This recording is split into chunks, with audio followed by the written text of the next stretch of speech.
Olá, meus amigos, que bom estar de volta com a lição de número 7 agora, já estamos na metade do nosso trimestre.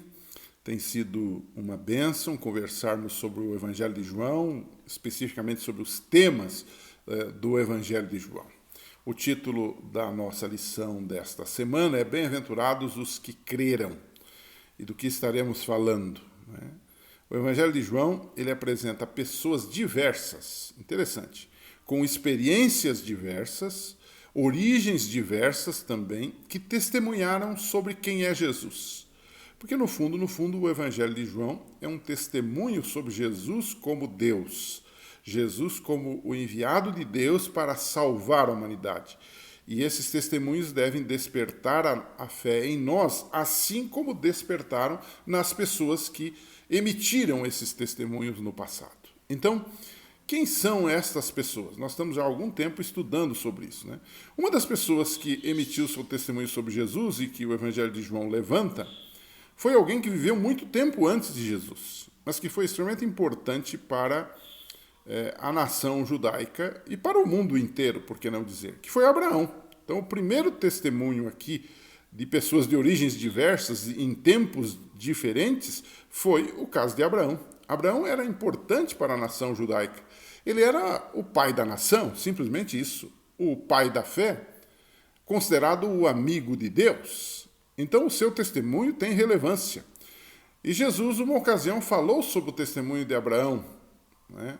Quando os judeus estavam questionando a divindade de Jesus, a messianidade de Jesus, Jesus olhou para eles e disse assim: olha, Abraão, que é o pai de vocês, regozijou-se, porque viu o meu dia, ele o viu e alegrou-se. João 8,56.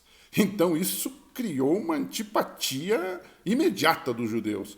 Disseram-lhe os judeus, diz o texto bíblico: você ainda não tem 50 anos, rapaz? E você viu Abraão?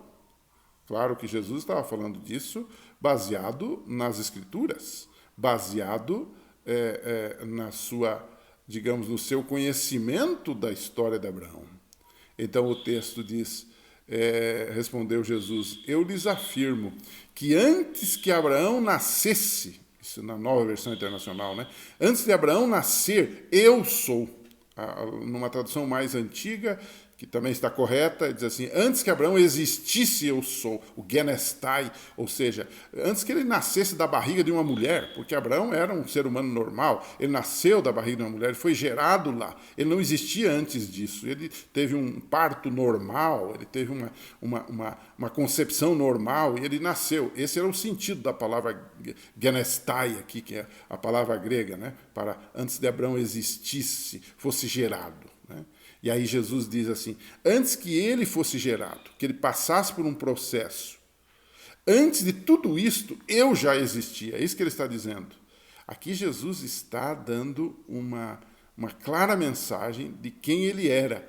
Ele não era apenas um ser humano, ele também era Deus, porque antes que Abraão existisse, ele já era. Então, esse eu chamaria de o testemunho de Abraão, embora ele não estivesse presente com Jesus ali no início do primeiro século da nossa era, a história dele, a crença dele, a fé dele, testemunharam de quem era Jesus. E Jesus completa isso em João 8, 56 a 58. Né?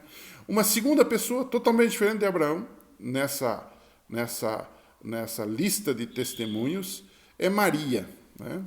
Maria, ela esteve no banquete na casa de Simão. Essa não é a Maria, mãe de Jesus, é a outra Maria. Maria derramou nardo, um perfume caro, sobre os pés de Jesus e enxugou com seus cabelos. Né? Esse foi, de fato, um ato de adoração, de gratidão e amor pelo que Jesus fizera por ela e pelo seu irmão, que era Lázaro, que Jesus ressuscitou dentre os mortos. Né?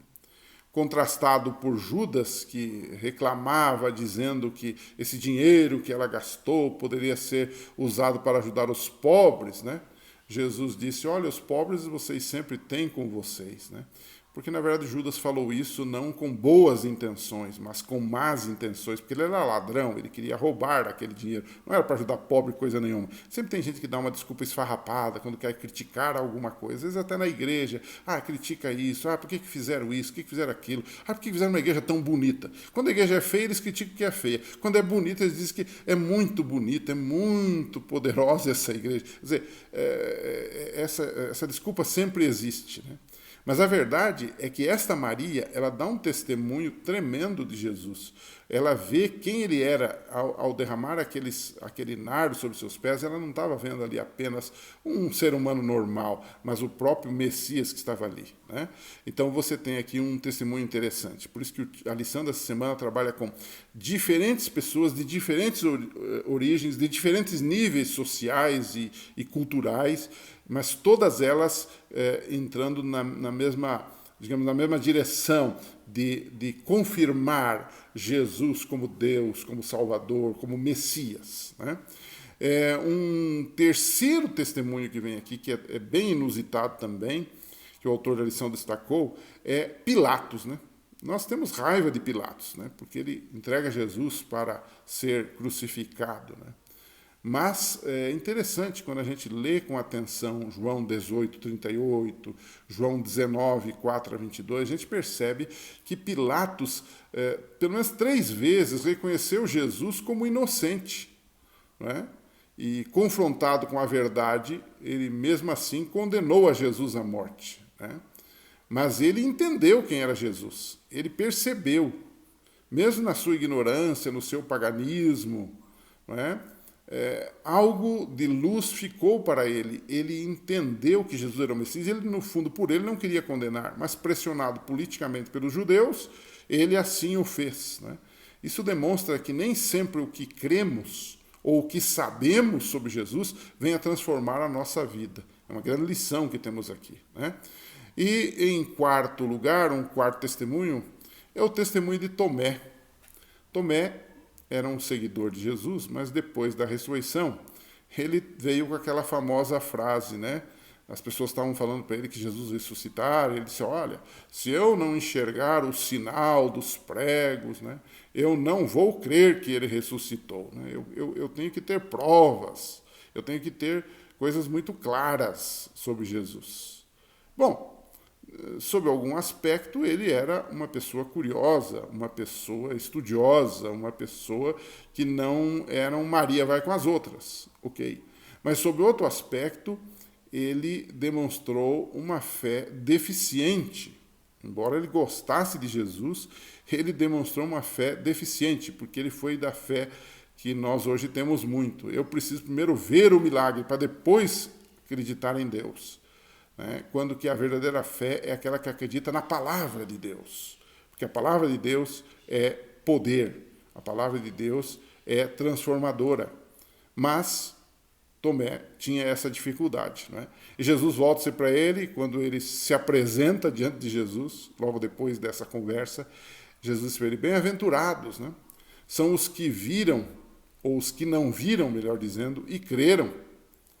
E o testemunho de Tomé traz aquele dilema que eu já levantei, né? Ver para crer ou crer para ver? Qual é a sua situação, amigo, amiga? Qual é a situação dos alunos da nossa unidade da Escola Sabatina, né? No livrinho O Caminho a Cristo, há um texto na página 105, da versão que eu li, né? Diz assim, nossa fé deve basear-se em evidências, não em demonstrações. Ou seja, Deus tem dado na nossa vida muitas evidências. O fato de estarmos vivos já é uma delas, né? Cada manhã, quando nos levantamos e estamos vivos, devemos dar glória a Deus. Devemos ser gratos por isto. Então, são evidências. Deus tem dado evidências. Não em demonstrações. Nós, às vezes, queremos um milagre completo.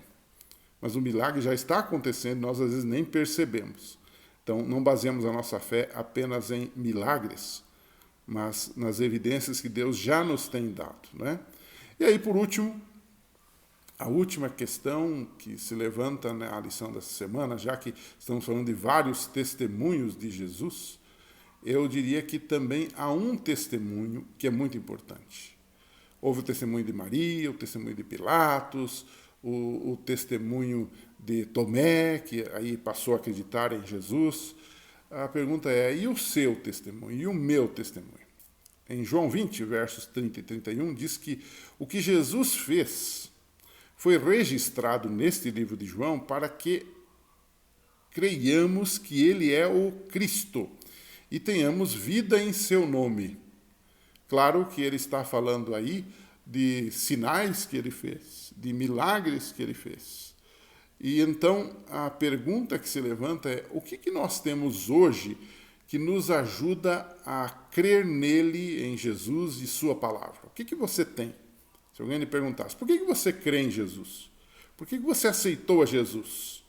Qual seria a sua resposta? Né?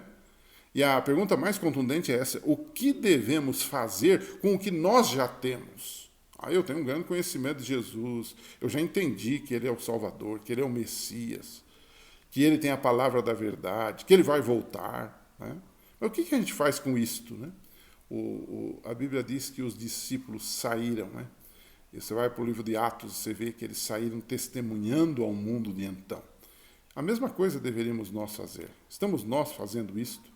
Infelizmente, nós hoje temos uma igreja que muitas vezes está morna, parada, porque as pessoas conhecem até Jesus do ponto de vista teórico, mas não estão repartindo isso com outras pessoas, com outros pecadores, a fim de que eles também encontrem a paz, encontrem o perdão, encontrem a graça, encontrem a salvação e encontrem a perspectiva de vida que precisam ter, que é esperar a segunda vinda de Jesus. Pense um pouco sobre isso, vamos conversando aqui, e na semana que vem a gente volta com mais um tema no Evangelho de João. Um abraço e até lá.